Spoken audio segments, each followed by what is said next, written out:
이번 주 우리 랩넌트들에게 성취될 하나님의 말씀 제목입니다. 요셉이 미리 가진 것. 자, 이제부터 미리 갖기, 하나님의 비전을 품는 우리 랩넌트들이 되기를 축복합니다. 자, 요셉을 통해서 먼저 볼 건데요. 요셉은 상처를 받을 수밖에 없는 환경 속에서 살았습니다.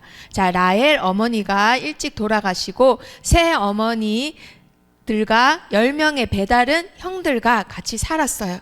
자, 그리고 아버지 야곱은 그런 요셉이 너무너무 안 됐고 더욱 사랑스러웠겠죠. 그래서 형들과 차별을 했습니다. 자, 그런 편애 속에서 형들은 시기 질투를 하고 요셉이 꿈을 꾼 내용까지도 너무나 싫어서 이 랩넌트를 보자마자 멀리서 오는 모습을 보고 죽이려고 꾀를 내었다고 했어요. 자, 그렇게 해서 20으로 동생을 팔아서 미디안 상인들 속에 예굽으로 팔아 넘겨 버립니다. 그런데 하필이면 간 곳이 보디발 장군의 집이었습니다. 그곳에서 인정을 받고 가정 총무로 자라는데 그 부인이 요셉을 계속 이렇게 욕심을 냅니다. 탐을 냅니다. 그런데 그것도 뿌리치고 바로 왕의 꿈을 풀이하면서 드디어 요셉은 하나님이 원래 쓰시고자 하는 목표대로 세계 복음화할 랩넌트로 쓰게 됩니다. 자, 이렇게 해서 요셉은 자기가 성공했던, 자기에게 행복을 줬을 것 같은 땅, 애굽 땅을 평생 살다가 죽었습니다 라고 성경이 끝날 것 같지만요, 창세기는 그렇게 끝이 나지 않고요, 히브리서는 이렇게 증언하고 있습니다. 믿음으로 요셉은 임종시에 이스라엘 자손들이 떠날 것을 말하고 또 자기 뼈를 위하여 명하였으며. 자, 요셉은요, 자기에게 성공과 행복을 줬던 땅, 애굽 땅이 아니라 앞으로 메시아가 오실 그 땅을 늘 바라봤던 믿음을 가지고 있었던 랩넌트였습니다.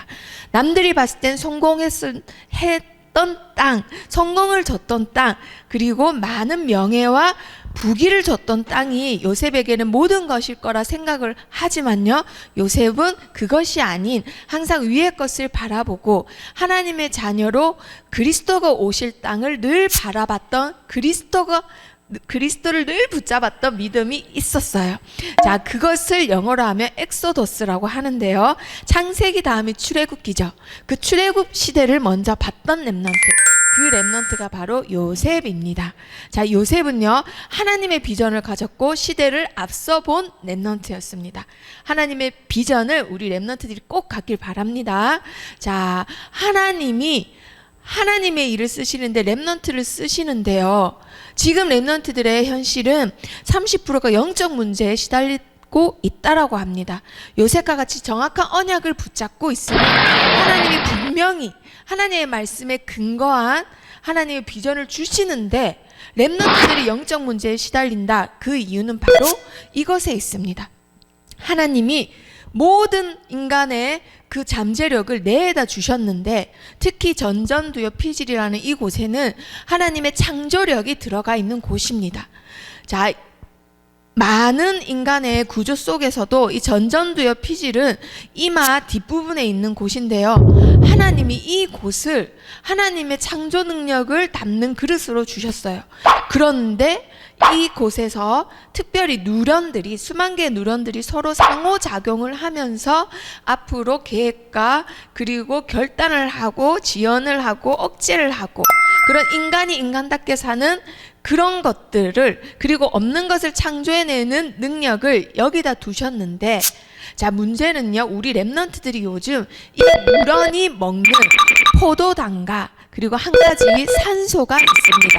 이 두 가지는 반드시 필요한데, 누런이 포도당은 몸에서 비축한 걸 쓰는데 산소는 수시로 몇 초마다 사람이 호흡을 해서 마셔야 됩니다. 그런데 우리 랩넌트들이 요즘 핸드폰이나 미디어나 TV를 보면서도 산소를 많이 마시지 못하고, 학교 공부를 하면서도 많이 마시지 못하고, 그러다 보니 호흡이 점점 짧아지고 폐는 망가지고, 누런이 먹어야 될 산소를 못 먹으니 전전두엽 피질은 움직이질 못하고 활성되지 못하고, 그렇게 해서 쌓이다 보니 내는 힘이 없고 마침내 병이 들게 되는 겁니다. 그게 시간이 지나서 영적 문제로 드러나죠.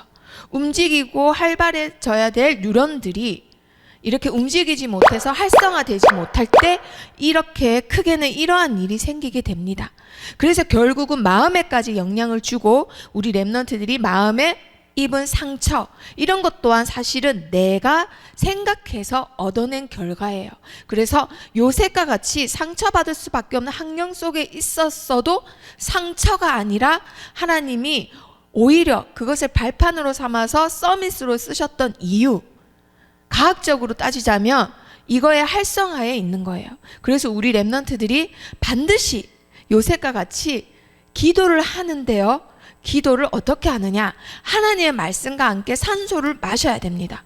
그래서 이 산소를 깊게 들으실 때 뉴런까지 살릴 정도로 깊게 들으실 때 우리 각 몸 세포까지 다 살아나게 된답니다. 그런데 하나님 말씀까지 그 산소를 타고 모든 피를 통해서 이동이 된다면 우리 렘넌트들의 모든 세포와 바이러스와 무너졌던 모든 장기까지도 하나님의 말씀의 능력으로 치유를 받고 산소까지 들어갔으니 세포들도 활성화되고, 그래서 마침내 우리 렘넌트들이 요셉과 같이, 그리고 맨 처음에 창조된 아담과 같이 창조력이 있는 인간이 될 수밖에 없는 거예요. 그래서 반드시 기도를 하실 때 산소를 깊게 들이쉬면서 내가 붙잡은 정확한 언약, 그거 가지고 기도를 하십니다. 그리고 내쉴 때도 깊게 오래 이렇게 뿜으면서 흑암을 결박하는 기도. 그때 우리 렘넌트들 몸 안에 있는 노폐물이나 독소가 다 빠져나간다라고 합니다.